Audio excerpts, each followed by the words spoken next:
حضرت ابن مسعود رضی اللہ تعالی عنہ فرماتے ہیں کہ سب سے پہلے اسلام کو ظاہر کرنے والے 7 آدمی ہیں۔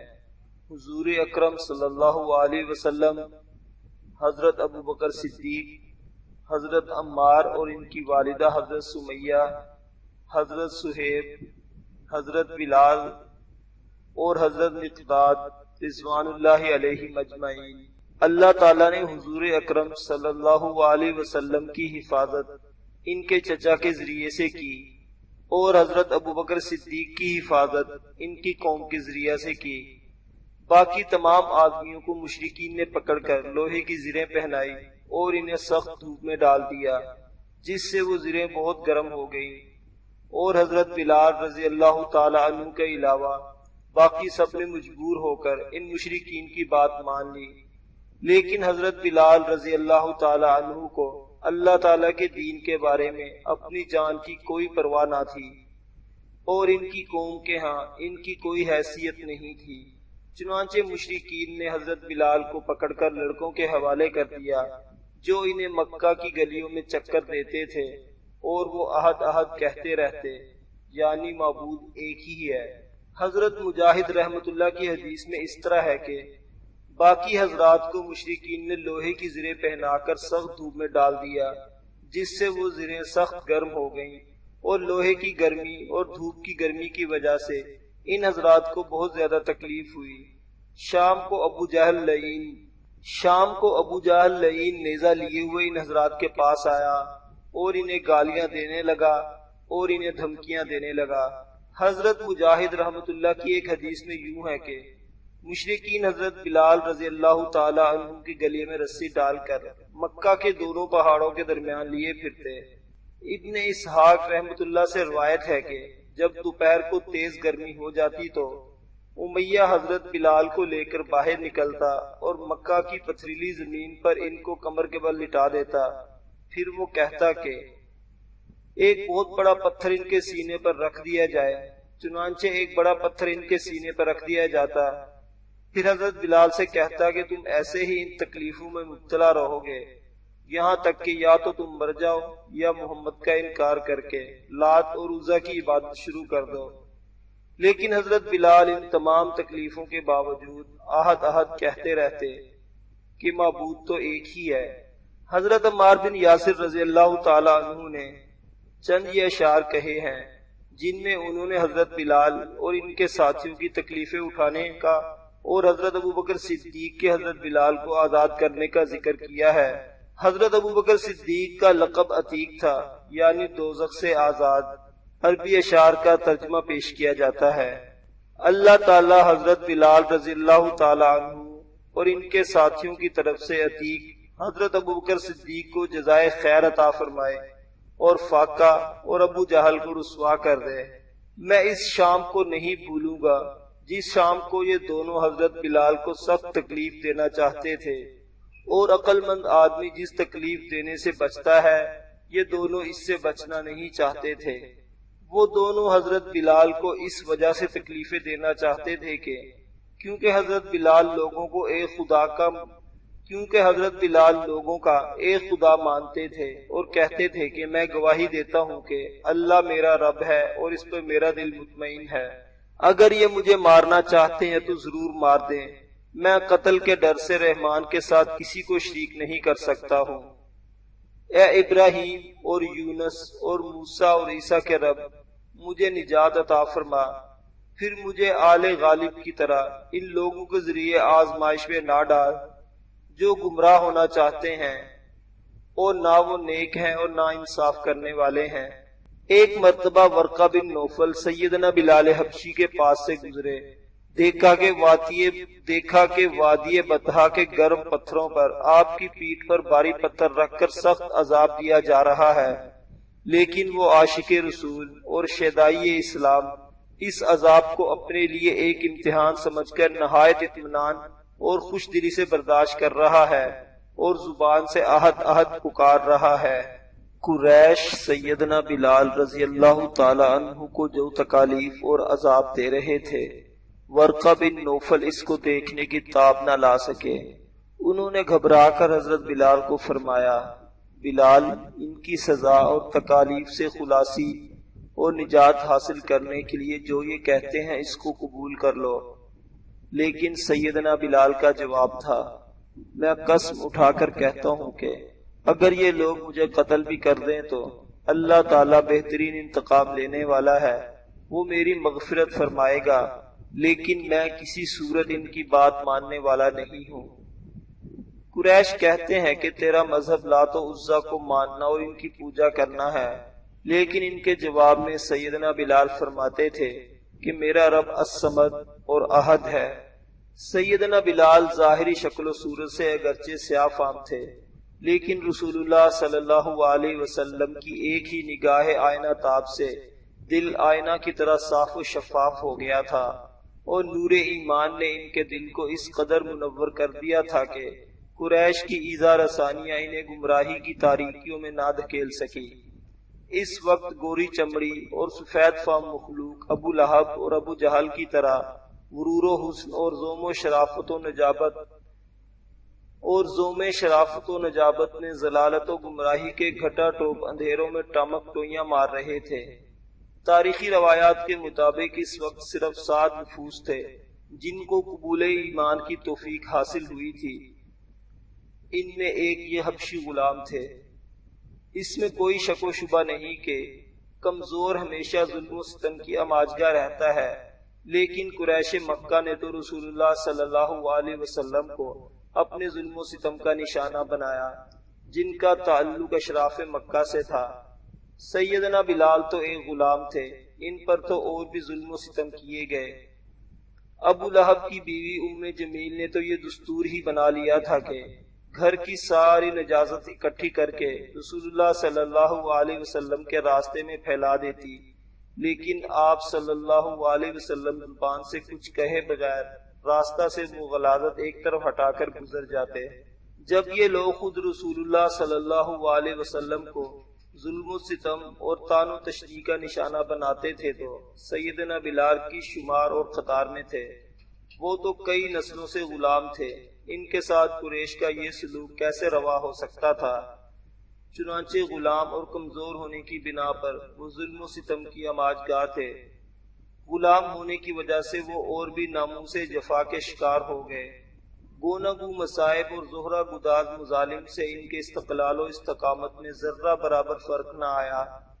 تپتی ہوئی ریت، جلتے ہوئے سنگریزوں اور دہکتے ہوئے انگاروں پر لٹائے گئے۔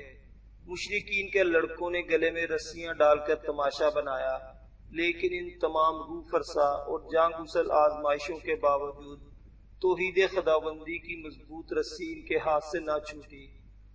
ابو جہل تپتے ہوئے سنگریزوں پر لٹا کر اوپر بھاری پتھر رکھ دیتا تھا، اور جب آفتاب کی تمازت بے قرار کر دیتی تو آپ اس گرمی سے تڑپنے لگتے تو وہ کہتا، بلال اب بھی محمد کے خدا سے باز آ جاؤ، لیکن اس وقت بھی اس بندہ خدا کے لبوں سے یہی آواز سنی جاتی، احد احد۔ حضرت بلال پر امیہ بن خلف ظلم و ستم کے پہاڑ ڈھانے میں سب سے زیادہ پیش تھا، اور اس کی جدت ترازیوں نے ظلم و جفا کے نئے نئے طریقے ایجاد کیے تھے۔ وہ بے ایمان آپ کو طرح طرح کی اذیتیں دیتا۔ ایک مرتبہ امیہ بن خلف نے حضرت بلال کو گائے کی کھال پہنا دی، پھر لوہے کی زرہ میں کس دیا اور دھوپ میں بٹھا کر کہا، بلال سن، تیرا خدا لات و عزیٰ ہے۔ ان ساری آزمائشوں کے باوجود توحید کے اس وارفتہ کی زبان سے احد احد کے سوا کوئی اور کلمہ نہ نکلا۔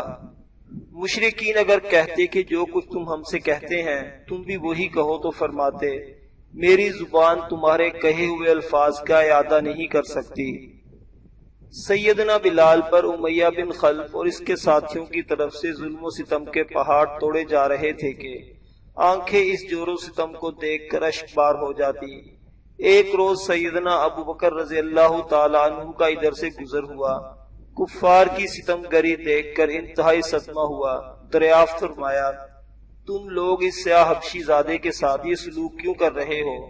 انہوں نے جواب دیا، یہ لات و عزیٰ کو چھوڑ کر محمد کے ایک خدا کو ماننے لگا ہے، اس لیے اس کو یہ سزا دے رہے ہیں۔ سیدنا ابو بکر نے فرمایا، اللہ کی قسم تم لوگ اس کے جذبات کو نہیں دبا سکتے۔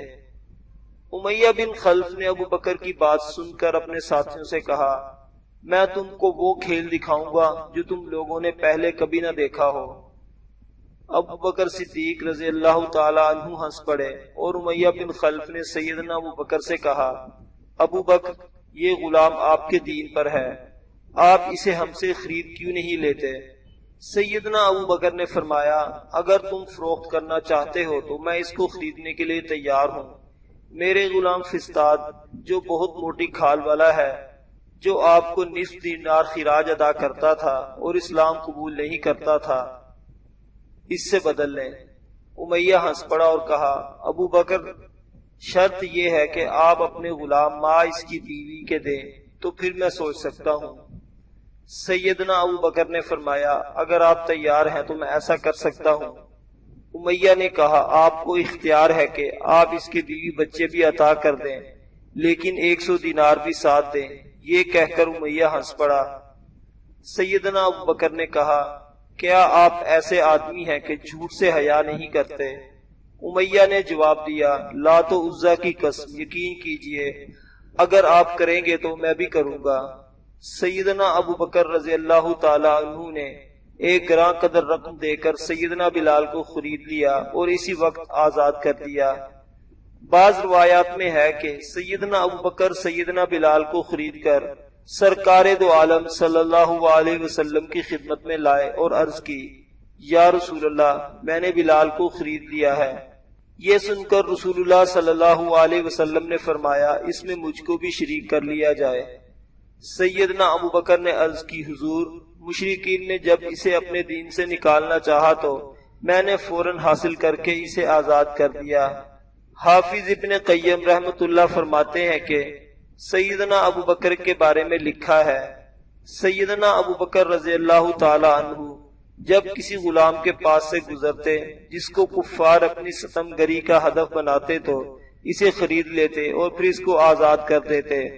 اس میں بلال، عامر بن فہیرہ، ام عبیس، زنیرہ، نہدیہ اور ان کی صاحبزادی اور بنی عدی کی ایک لونڈی جس کو سیدنا عمر اسلام لانے سے قبل اس کے اسلام لانے کی وجہ سے ظلم و ستم کا نشانہ بناتے تھے۔ بعض روایات میں ہے کہ سیدنا ابوبکر صدیق رضی اللہ تعالی عنہ نے حضرت بلال رضی اللہ تعالی عنہ کو 5 اوقیہ سونے کے بدلے میں خریدا۔ قریش نے کہا، اگر تم 1 اوقیہ کے عوض بھی بلال کو لینا چاہتے تو ہم دے دیتے۔ سیدنا ابوبکر نے فرمایا، اگر تم 100 اوقیہ کے عوض بلال کو فروخت کرنا چاہتے تو اس کو خرید لیتا۔ رسول اللہ صلی اللہ علیہ وسلم کو جب پتا چلا کہ ابو بکر نے بلال کو قریش سے خرید لیا ہے تو آپ صلی اللہ علیہ وسلم نے بھی ان کی خریداری میں شریک ہونے کی خواہش کا اظہار فرمایا، لیکن سیدنا ابو بکر رضی اللہ تعالی عنہ نے عرض کی کہ میں نے تو بلال کو آزاد کر دیا ہے۔ یقیناً حضور صلی اللہ علیہ وسلم نے حضرت بلال کے جذبہ ایمانی اور اعلیٰ ہمتی کا مشاہدہ فرما لیا تھا، اس لیے حضرت ابو بکر کے ثواب میں شریک ہونے کی خواہش فرمائی۔ ایک مرتبہ سیدنا عمر نے سیدنا ابو بکر کے فضائل کا ذکر کرتے ہوئے فرمایا، یہ ہمارے سردار بلال ابو بکر کی نیکیوں میں سے ایک نیکی ہے۔ سیدنا بلال کو ایک مرتبہ پتا چلا کہ بعض لوگ انہیں سیدنا ابو بکر پر فضیلت دیتے ہیں تو آپ نے فرمایا، تم لوگ مجھ کو ابو بکر پر کیسی فضیلت دیتے ہو؟ میں تو ابو بکر کی نیکیوں میں سے ایک نیکی ہوں۔ حضرت بلال کے اس قول کا منشا یہ تھا کہ میں حضرت ابو بکر سے افضل کیسے ہو سکتا ہوں، حالانکہ میں خود ان کی ایک نیکی ہوں۔ سیدنا عبداللہ بن مسعود کی اہلیہ محترمہ زینب رضی اللہ تعالی عنہا فرماتی ہیں کہ ایک مرتبہ رسول اللہ صلی اللہ علیہ وسلم نے فرمایا، اے عورتوں، تم صدقہ کیا کرو۔ میں رسول اللہ کی یہ بات سن کر عبداللہ بن مسعود رضی اللہ تعالی عنہ کے پاس آئی اور کہا، تم بہت تنگ دست شخص ہو اور رسول اللہ نے ہم کو صدقہ کرنے کی ہدایت فرمائی ہے، لہٰذا آپ ان کے پاس جائیں اور پوچھیں کہ اگر آپ صلی اللہ علیہ وسلم مجھ کو اجازت دے تو میں آپ کے سوا کسی اور کو نہ دوں۔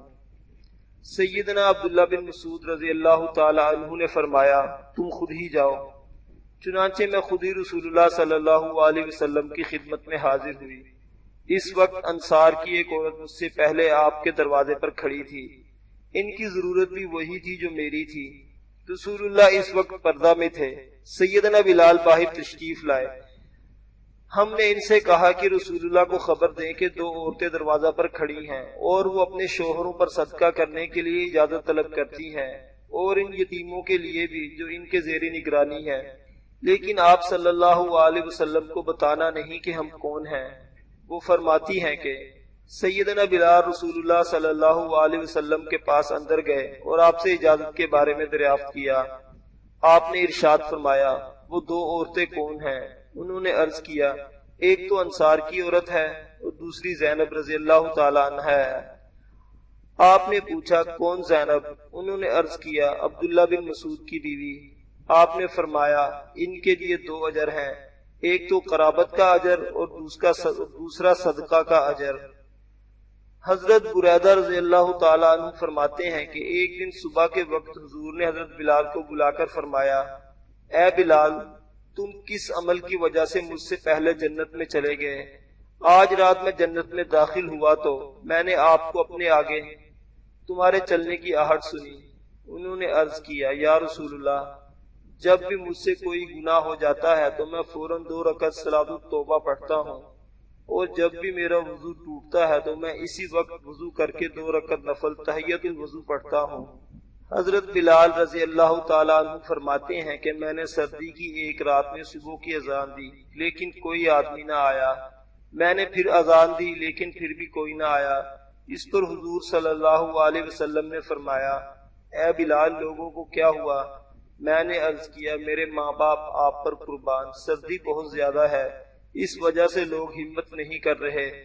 اس پر حضور نے یہ دعا فرمائی، اے اللہ، لوگوں سے سردی دور کر دے۔ حضرت بلال کہتے ہیں کہ پھر میں نے دیکھا لوگ صبح کی نماز اور اشراق کی نماز میں بڑے آرام سے آ رہے ہیں، انہیں سردی محسوس نہیں ہو رہی، بلکہ کچھ لوگ تو پنکھا جھلتے ہوئے آ رہے تھے۔ جب حضرت بلال رضی اللہ تعالیٰ عنہ مکہ سے ہجرت کر کے مدینہ پہنچے تو حضرت سعد بن خثیمہ کے مہمان ہوئے۔ وہاں حضور صلی اللہ علیہ وسلم نے مہاجرین اور انصار کے درمیان مواخات کا رشتہ قائم فرمایا تو حضرت بلال کو حضرت ابو رواحہ کا بھائی بنا دیا۔ اس مواخات کی وجہ سے دونوں کے دل میں ایک دوسرے کے لیے محبت کے عظیم جذبات پیدا ہو گئے۔ عہد فاروقی میں حضرت بلال نے شامی مہم میں شرکت کا ارادہ کیا تو حضرت عمر رضی اللہ تعالیٰ عنہ نے پوچھا، بلال، تمہارا وظیفہ کون وصول کرے گا؟ حضرت بلال نے عرض کیا، میرا وظیفہ ابو رواحہ وصول کریں گے، کیونکہ حضور صلی اللہ علیہ وسلم نے ہم دونوں میں جو برادرانہ تعلق پیدا کیا ہے وہ کبھی ٹوٹ نہیں سکتا۔ حضرت سالم رضی اللہ تعالیٰ عنہ روایت کرتے ہیں کہ ایک مرتبہ ایک شاعر نے حضرت عبداللہ بن عمر کے صاحبزادے حضرت بلال بن عبداللہ کی تعریف میں یہ شعر کہا، عبداللہ بن عمر کے بیٹے بلال بہترین بلال ہیں۔ جب حضرت عبداللہ بن عمر نے یہ شعر سنا تو فرمایا، تو جھوٹ بولتا ہے، بلکہ رسول اللہ صلی اللہ علیہ وسلم کے بلال بہترین بلال ہیں۔ حضرت اسلم رضی اللہ تعالیٰ عنہ کہتے ہیں کہ حضرت بلال نے پوچھا، اے اسلم، تم لوگوں نے حضرت عمر کو کیسا پایا؟ میں نے کہا، بہت اچھا پایا، لیکن انہیں جب غصہ آ جاتا ہے تو پھر مسئلہ بڑا مشکل ہو جاتا ہے۔ حضرت بلال رضی اللہ تعالیٰ عنہ نے فرمایا، آئندہ اگر تمہاری موجودگی میں حضرت عمر کو غصہ آ جائے تو تم ان کے سامنے قرآن پڑھنے لگ جانا، انشاءاللہ ان کا غصہ چلا جائے گا۔ حضرت انس رضی اللہ تعالیٰ عنہ فرماتے ہیں کہ حضور صلی اللہ علیہ وسلم نے خیبر اور مدینہ کے درمیان حضرت صفیہ رضی اللہ تعالیٰ عنہ کے ساتھ 3 راتیں گزاری، اور میں نے آپ صلی اللہ علیہ وسلم کے ولیمہ کے لیے لوگوں کو بلایا۔ اس ولیمہ میں نہ روٹی تھی نہ گوشت، بلکہ آپ صلی اللہ علیہ وسلم کا ولیمہ یوں ہوا کہ حضور کے ارشاد پر حضرت بلال نے چمڑے کے دسترخوان بچھائے اور ان پر کھجور، پنیر اور گھی رکھ دیا۔ لوگ ایک دوسرے سے پوچھنے لگے کہ حضرت صفیہ ام المؤمنین ہے یا باندی؟ اس پر لوگوں نے کہا اگر حضور صلی اللہ علیہ وسلم نے انہیں پردہ کرایا تو پھر یہ ام المؤمنین ہے، اگر پردہ نہ کرایا تو پھر یہ حضور کی باندی ہے۔ جب آپ وہاں سے چلنے لگے تو آپ صلی اللہ علیہ وسلم نے حضرت صفیہ کے لیے اپنے پیچھے کچھ بچھا کر نرم جگہ بنائی اور پردہ لٹکا دیا۔ ایک مرتبہ آقا دو عالم حضرت محمد صلی اللہ علیہ وسلم نے حضرت بلال کو کھانے کی دعوت دی۔ حضرت بلال نے عرض کیا میں روزہ سے ہوں۔ حضور صلی اللہ علیہ وسلم نے فرمایا ہم اپنا رزق کھا رہے ہیں اور بلال کا رزق جنت میں محفوظ ہو گیا۔ پھر آپ صلی اللہ علیہ وسلم نے فرمایا اے بلال کیا تمہیں علم ہے کہ جب تک روزہ دار کے پاس کھایا جاتا رہے اس کی ہڈیاں اللہ کی تسبیح بیان کرتی ہیں اور فرشتے اس کے لیے استغفار کرتے رہتے ہیں۔ سیدنا بلال فرماتے ہیں کہ سرکار دو عالم نے ارشاد فرمایا کہ تم پر رات کا قیام واجب ہے، کیونکہ صالحین کی سرکار دو عالم صلی اللہ علیہ وسلم سے پہلے یہ عادت تھی، اور رات کا قیام اللہ کے دربار میں قربت کا باعث ہے، گناہوں سے روکتا ہے، برائیوں کو ختم کرنے والا ہے اور بدن کو بیماریوں سے پاک کرنے والا ہے۔ یہ دراصل سب نماز تہجد کی فضیلت ہے۔ سیدنا انس بن مالک رضی اللہ تعالیٰ عنہ بیان کرتے ہیں کہ رسول اللہ نے سیدنا سفینہ رضی اللہ تعالیٰ عنہ کو، جو رسول صلی اللہ علیہ وسلم کے غلام تھے، سیدنا معاذ بن جبل رضی اللہ تعالیٰ عنہ حاکم یمن کے پاس ایک خط دے کر بھیجا۔ جب وہ جا رہے تھے راہ کے درمیان ایک شیر بیٹھا ہوا تھا۔ شیر کو اس طرح راہ کے درمیان آرام سے بیٹھا ہوا دیکھ کر وہ خوفزدہ ہو گئے کہ شیر حملہ آور ہوگا۔ بعض روایات میں ہے کہ شیر بھوکا تھا۔ سیدنا سفینہ نے اس کی طرف کھڑے ہو کر کہا میں رسول اللہ صلی اللہ علیہ وسلم کا صحابی ہوں اور آپ صلی اللہ علیہ وسلم کی طرف سے ایک خط لے کر سیدنا معاذ بن جبل رضی اللہ تعالی عنہ کی طرف یمن جا رہا ہوں۔ شیر رسول صلی اللہ علیہ وسلم کا نام سن کر کھڑا ہو گیا، غراتا ہوا دبے پاؤں چلا، پھر دھاڑا اور راستہ سے ایک طرف ہو گیا۔ حضرت سفینہ رضی اللہ تعالی عنہ سیدنا معاذ بن جبل کی طرف خط لے کر چلے گئے۔ جب وہ خط لے کر لوٹے تو جب وہ جواب لے کر واپس لوٹے تو دیکھا کہ وہ شیر اسی طرح راستہ میں بیٹھا ہوا ہے۔ وہ پھر خوفزدہ ہو گئے، مبادا حملہ آور ہو جائے۔ انہوں نے پھر شیر کو مخاطب کر کے کہا میں رسول اللہ صلی اللہ علیہ وسلم کا صحابی ہوں اور میں رسول کے خط کا جواب سیدنا معاذ بن جبل سے لے کر واپس مدینہ جا رہا ہوں۔ پھر آپ نے اس خط کا جواب شیر کو دکھایا اور کہا یہ اس خط کا جواب ہے۔ شیر پھر کھڑا ہو گیا اور ایک دھاڑ ماری اور پھر راستہ سے ایک طرف ہو گیا۔ جب وہ صحابی سرکار دو عالم صلی اللہ علیہ وسلم کی خدمت اقدس میں حاضر ہوئے تو آپ کو یہ سب ماجرا سنایا۔ سرکار دو عالم صلی اللہ علیہ وسلم نے فرمایا جانتے ہو کہ اس شیر نے پہلی مرتبہ کیا کہا؟ وہ شیر کہتا تھا کہ ابو بکر، عمر، عثمان اور علی کیسے ہیں، اور تمہاری واپسی پر یہ کہتا تھا کہ میری طرف سے ابو بکر، عثمان، علی، سلمان، سہیب اور بلال کو سلام عرض کرنا۔ ایک مرتبہ شاہ حبشہ نجاشی نے رسول اللہ صلی اللہ علیہ وسلم کی خدمت اقدس میں 3 نیزے تحفہ کے طور پر بھیجے۔ آپ صلی اللہ علیہ وسلم نے ان میں سے ایک نیزہ سیدنا علی کو مرحمت فرمایا اور ایک سیدنا عمر کو عطا فرمایا اور ایک اپنے پاس رکھا۔ سیدنا بلال عیدین کی نماز کے لیے عیدگاہ جاتے ہوئے آپ صلی اللہ علیہ وسلم کا یہ نیزہ ہاتھ میں لے کر آپ کے آگے آگے چلتے اور عیدگاہ میں پہنچ کر وہ نیزہ آپ کی جائے نماز کے آگے گاڑ دیتے۔ چنانچہ رسول اللہ صلی اللہ علیہ وسلم اس کو ستھرا بنا کر نماز عید پڑھاتے۔ سیدنا ابو بکر کے عہد خلافت میں بھی سیدنا بلال کا یہی معمول رہا۔ خلافت صدیقی کے بعد سیدنا بلال شام تشریف لے گئے، لہٰذا ان کے بعد سیدنا سعد القرد سیدنا عمر اور سیدنا عثمان رضوان اللہ علیہم اجمعین کے آگے نیزہ لے کر چلتے تھے۔ مہاجرین گرم خشک علاقے سے ہجرت کر کے مدینہ طیبہ کی مربوط آب و ہوا میں آئے تو انہیں مختلف قسم کے بخار نے آ گھیرا۔ یہاں کا بخار ہمی یثرب پہلے ہی پورے عرب میں مشہور تھا، چنانچہ مدینہ پہنچ کر کئی صحابہ کرام بخار میں مبتلا ہو گئے۔ سیدنا ابو بکر صدیق کو نہایت تیز بخار ہو گیا۔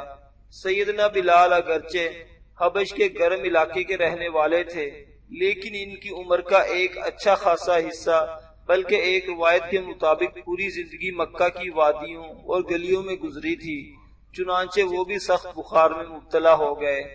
سیدہ عائشہ صدیقہ رضی اللہ تعالی عنہا فرماتی ہیں کہ جب رسول اللہ صلی اللہ علیہ وسلم مدینہ منورہ تشریف لائے تو ابو بکر اور بلال بخار میں مبتلا ہو گئے۔ میں ان کے پاس رسول اللہ کی اجازت سے گئی، وہ ایک گھر میں مقیم تھے۔ فرماتی ہیں میں نے اپنے والد ابو بکر اور بلال سے مخاطب ہو کر کہا، اے والد ماجد اور بلال، یہ حال کیسے ہو گیا؟ سیدنا ابو بکر بخار میں سخت مبتلا تھے۔ اسی حالت میں فرمایا، ہر شخص اپنے گھر میں صبح منا رہا ہے اور موت اس کی جوتی کے تسمہ سے بھی قریب ہوتی ہے۔ سیدنا بلال رضی اللہ تعالی عنہ بھی بخار میں مبتلا تھے۔ بخار میں کچھ کمی ہوتی تو مکان کے صحت میں لیٹ جاتے اور مکہ مکرمہ کے شوق میں یہ پڑھتے، اے کاش کیا میں کبھی اس وادی میں رات گزاروں گا جہاں میرے ارد گرد اذخر اور جلیل مکہ مکرمہ کی گھاس کی بعض قسمیں ہیں ہوں گی۔ کیا میں کسی روز مجنہ کے چشموں پر جاؤں گا اور کیا شامہ اور طفیل مجھے دکھائی دیں گے؟ سیدنا بلال یہ بھی فرماتے، اے اللہ شیبہ بن ربیعہ اور امیہ بن خلف پر لعنت فرما جنہوں نے اپنے وطن سے نکال دیا ہے۔ گویا کہ آپ کو مکہ مکرمہ بار بار یاد آتا اور اس کی یاد میں روتے اور شعر پڑھتے تھے، کیونکہ آتے ہی انہیں مختلف تکالیف و مصائب کا سامنا کرنا پڑا۔ بیماری کے دوران انہیں مکہ مکرمہ کی چیزیں اور اس کے عمدہ عمدہ مقامات چشم تصور میں نظر آتے ہیں، اور آپ انہیں یاد کر کے روتے اور ان کی یاد میں شعر پڑھتے، کیونکہ آپ نے وہاں اپنی زندگی کا اچھا خاصا حصہ گزارا تھا۔ ایک اور روایت میں ہے کہ سیدنا ابو بکر کے غلام عامر بن فہیرہ بھی بخار میں مبتلا ہو کر مختلف اشعار پڑھ پڑھ کر اس کی وادیوں کو یاد کرتے تھے۔ سیدہ عائشہ فرماتی ہیں کہ میں ابو بکر اور سیدنا بلال وغیرہ کے بخار کو دیکھ کر بارگاہ رسالت میں حاضر ہوئی اور ان لوگوں کی بیماری کا ذکر کیا۔ آپ صلی اللہ علیہ وسلم نے اول تو ان کی عیادت فرمائی اور پھر دعا فرمائی، اے اللہ ہمیں مدینہ بھی ایسا محبوب بنا دے جیسے مکہ محبوب تھا، یا مکہ سے بھی زیادہ ہمیں مدینہ کی محبت عطا فرما۔ اے اللہ مدینہ کے سا اور مد میں ہمارے لیے برکت عطا فرما۔ اے اللہ ہمارے لیے اس کی آب و ہوا کو خوشگوار اور صحت بخش بنا دے اور اس بخار کو یہاں سے منتقل کر کے حجفہ پہنچا دے۔ نبوت کے دعا کے لیے اٹھے ہوئے ہاتھ حق تعالی شانہ نے خالی واپس نہیں لوٹائے۔ آپ صلی اللہ علیہ وسلم کی دعا قبول ہوئی اور مدینہ منورہ کی آب و ہوا نہایت خوشگوار اور صحت مند ہو گئی اور آج تک ویسی ہی ہے۔ سیدنا بلال اگر کسی روز مدینہ منورہ میں موجود نہ ہوتے تو سیدنا عبداللہ ابن مکتوم رضی اللہ تعالی عنہ ان کی نیابت کے طور پر مسجد نبوی میں اذان کا فریضہ ادا کرتے تھے۔ صبح کی اذان عموماً کچھ دیر سے دیتے تھے، یعنی صبح صادق سے قبل دیتے تھے۔ یہی وجہ ہے کہ صبح کے وقت اکثر و بیشتر دو اذانیں ہوتی تھیں۔ پہلی اذان سیدنا بلال دیتے تھے اور دوسری اذان سیدنا عبداللہ ابن مکتوم دیتے تھے۔ چونکہ وہ نابینا تھے اس لیے ان کو وقت سے آشنائی نہ ہوئی۔ جب لوگ ان سے کہتے کہ صبح ہو چکی ہے تو اٹھ کر صدائے توحید بلند فرماتے۔ اسی وجہ سے رمضان المبارک میں بھی سیدنا بلال کی اذان کے بعد کھانا پینا جائز تھا، کیونکہ جناب رسول صلی اللہ علیہ وسلم نے فرمایا تھا، بلال کی اذان صرف اس لیے ہے کہ جو لوگ رات بھر عبادت الہی میں مصروف رہے ہیں وہ اب کچھ دیر آرام اور استراحت کر لیں اور جو تمام رات خواب اور راحت میں سرشار رہے ہیں وہ بیدار ہو کر سحری کھا لیں اور نماز صبح کی تیاری کریں۔ لیکن وہ صبح کا وقت نہ ہوتا تھا بلکہ رات کا کچھ حصہ باقی رہتی تھی۔ چنانچہ سیدہ عائشہ صدیقہ فرماتی ہے کہ رسول اللہ صلی اللہ علیہ وسلم نے ارشاد فرمایا، بلال اس وقت اذان دیتے ہیں جبکہ ابھی کچھ رات باقی ہوتی ہے، بس تم اس وقت تک کھا پی لیا کرو جب تک ابن مکتوم اذان نہ دیا کریں۔ سیدنا بلال نہ صرف حضر میں رسول صلی اللہ علیہ وسلم کے مؤذن تھے بلکہ حالت سفر میں بھی یہ رسول اللہ صلی اللہ علیہ وسلم کے محافظ اور مؤذن تھے۔ ایک صحابی روایت کرتے ہیں کہ ایک مرتبہ میں نے رسول اللہ صلی اللہ علیہ وسلم کو مقام ابتہ میں دیکھا۔ حضرت بلال آپ صلی اللہ علیہ وسلم کی خدمت پر مامور تھے۔ اتنے میں حضرت بلال آئے اور نیزہ لے کر آپ کے سامنے چلنے لگے، حتیٰ کہ ایک جگہ پر اس نیزے کو رسول اللہ صلی اللہ علیہ وسلم کے سامنے گاڑ دیا اور آپ نے نماز پڑھائی۔ غزوہ خیبر کی فتح کے بعد رسول اللہ صلی اللہ علیہ وسلم مدینہ کی طرف روانہ ہوئے تو مدینہ کے قریب پہنچ کر آپ نے اخیر شب میں آرام و استراحت کی خاطر ایک وادی میں پڑاؤ ڈالا۔ یہ پڑاؤ آپ نے صحابہ کرام کی خواہش پر ڈالا۔ صحابہ کرام کی عرضداشت کو شرف قبولیت عطا فرماتے وقت آپ صلی اللہ علیہ وسلم نے فرمایا تھا، مجھے اندیشہ ہے کہ نیند تم کو نماز سے غافل کر دے گی۔ سیدنا بلال کو اپنی شب بیداری پر اعتماد تھا، لہٰذا انہوں نے ذمہ لیا کہ وہ سب کو بیدار کر دیں گے۔ سیدنا بلال کے اس اعتماد پر سب لوگ مشغول استراحت ہو گئے۔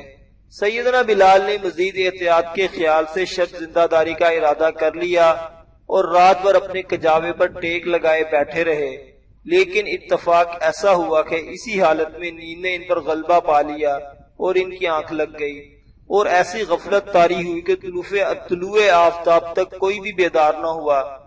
رسول اللہ صلی اللہ علیہ وسلم نے سب سے پہلے بیدار ہو کر سب کو ان کو آواز دی اور فرمایا، بلال تمہاری ذمہ داری کیا ہوئی؟ عرض کی، یا رسول اللہ آج کچھ ایسی غفلت طاری ہوئی کہ اس سے قبل مجھے کبھی ایسا اتفاق نہیں ہوا۔ اس پر نبی کریم صلی اللہ علیہ وسلم نے فرمایا، بے شک اللہ تعالیٰ جب چاہتا ہے تمہاری روحوں کو قبض کر لیتا ہے اور جب چاہتا ہے ان کو تم پر واپس کر دیتا ہے۔ اچھا بلال اٹھو اور اذان دو اور لوگوں کو نماز کے لیے جمع کرو۔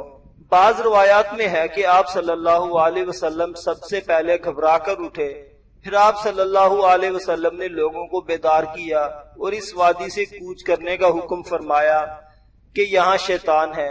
اس وادی سے نکل کر آپ صلی اللہ علیہ وسلم نے آگے نزول فرمایا اور سیدنا بلال کو اذان دینے کا حکم دیا۔